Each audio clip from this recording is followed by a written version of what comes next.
So you got popped for a DUI and you want to know what happens next. Well, here's what the court process looks like for a DUI case. In Clark County, there are several different courts with different judges and different prosecutors. So the first thing you want to do is make sure that you know which courthouse you're going to and which court is going to be hearing your case. Usually when you're released, you're given a court date to return in, it can be several months. What should you expect between the time you're released from jail and that first court date? Usually not a whole lot is happening because the prosecution's waiting for your evidentiary test results. So if you had a blood draw, those takes sometimes several months, and so the prosecutor's waiting for those results before they can file actual charges against you. So after you've been released from custody on your DUI, you'll be given a court date to return. That will be your arraignment. That's the first time that you're going to appear in front of the judge. You will enter a not guilty plea at that time and either request a pretrial conference or a trial date. Some courts give you a month to return, some give you 4 or 5 months to return, depending on how busy their docket is. At the arraignment, you will be given a copy of the criminal charges that have been placed against you. You will be asked if you understand what you're being accused of. You will be asked if you're going to hire a lawyer or if the court will need to appoint a lawyer to represent you. If you plan on hiring an attorney, it's the best idea to hire that attorney before your first court appearance. That way the attorney can be prepared. Oftentimes, if you've hired an attorney, you do not need to appear in person at that first arraignment. Your attorney can appear for you. If you don't have the funds to hire an attorney before your arraignment, you need to appear in court and you can ask the judge either to appoint an attorney to represent you. If you're asking for a court-appointed lawyer, you will need to fill out some paperwork to make sure that you qualify based on certain income levels. If you still intend on hiring your own lawyer, you can ask the judge for some additional time to retain your own attorney. Most judges will give you a couple weeks or a month to hire your own attorney. The only way that you'd be able to represent yourself is if you formally requested to the judge that you be allowed to represent yourself, and then the judge would have to ask you certain questions to make sure that you're capable of representing yourself. How should you plead at your arraignment? Well, a lot of people ask me, why am I going to plead not guilty if I'm totally guilty? It's a matter of process and procedure. You don't want to enter a guilty plea until you've actually seen the evidence against you. And so as a matter of course, you're going to plead not guilty unless or until the prosecution can prove otherwise. After your arraignment, once your case is set for another court hearing, you can certainly speak with your attorney. You can always change your plea to a guilty plea or a no contest plea, depending on if that's the way you want to resolve your case and you don't want to take your case to trial. In Clark County, most people who are arrested for a first-time DUI offense will be released on their own recognizance, which means they do not have to pay a bail. They just have to sign a promise to return to court on the court date that they're given. If somebody is still in custody at the time of their arraignment, then at that point they would need to address their custody status with the judge and ask for a bail or a bail reduction or an OR release at that time. If we're talking about a felony DUI where someone has accused of killing someone or injuring someone, most of the time that bail amount is set in court after the judge has had a chance to review the initial reports and hear from the prosecutor and the defense attorney. If you fail to appear at your arraignment, that's a bad idea because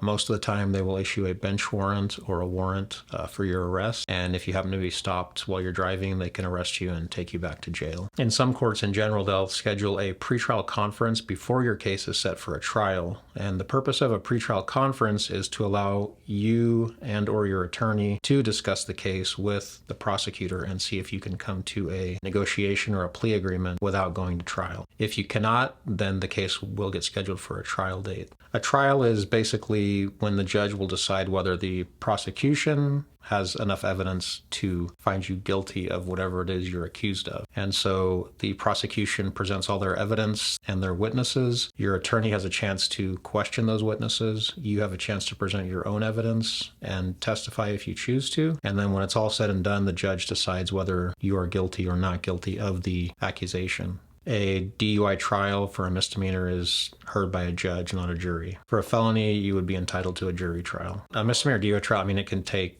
depending on the evidence, it could take an hour, it could take several hours, or even a full day. Just depending on how many witnesses there are and how complicated the evidence is. A felony jury trial usually takes several days, if not a week or longer. There are two ways that a defendant can be found guilty of a DUI, either because they're above the legal limit or because they're incapable of safely driving their vehicle. So I've had clients that were below the limit that were still prosecuted for DUI based on the argument that they were unable to drive their vehicle safely. Most of the time on a first offense DUI, the judge is going to order you to attend counseling, pay a fine, possibly community service. If you go to trial and you are found guilty of a DUI, you could appeal it.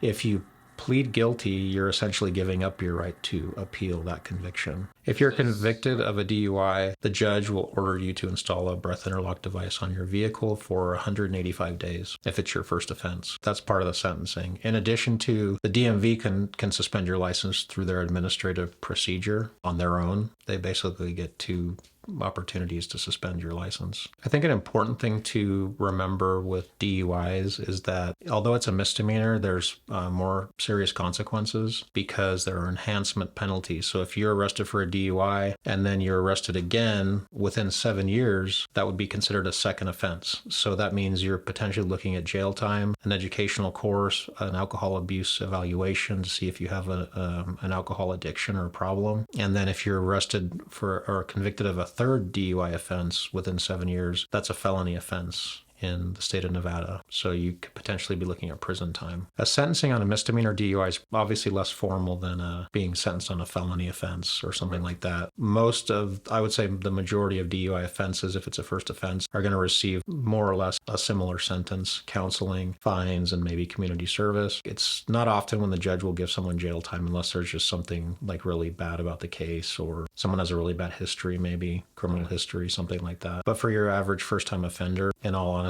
they're rarely going to be looking at facing additional jail time. So in the context of a DUI, it's not really a formal probation. Usually what the judge will do is require you a certain amount of time to complete your sentencing requirements, as well as stay out of trouble, meaning don't get arrested or cited for a new criminal offense while your case is still open. In Nevada, if you're given a probation on a felony DUI, you're almost certainly going to be required to complete what used to be called the serious offender program, but it's like a DUI court, and it's a 3-year intensive program that you have to complete in order to avoid going to prison on a felony DUI. If you're convicted of like a felony causing death or substantial bodily harm, it's mandatory prison. Right. For a misdemeanor, yes, you can travel. It's an informal stay out of trouble. So you can travel wherever you want to complete your requirements and you don't get arrested for a new offense. With a misdemeanor DUI, you're not getting what's traditionally what people think of as probation with a probation officer, where you have to go in and be drug tested and they come and check on you at your house and they verify your employment.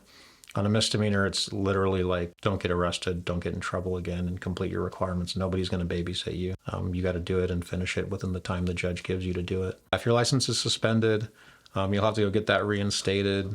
Your case is closed, and the DUI will stay on your record for 7 years. After 7 years is expired, then you could seal your record. So if you've been arrested for a DUI, hopefully this helps you understand a little bit about the court process and what you can expect.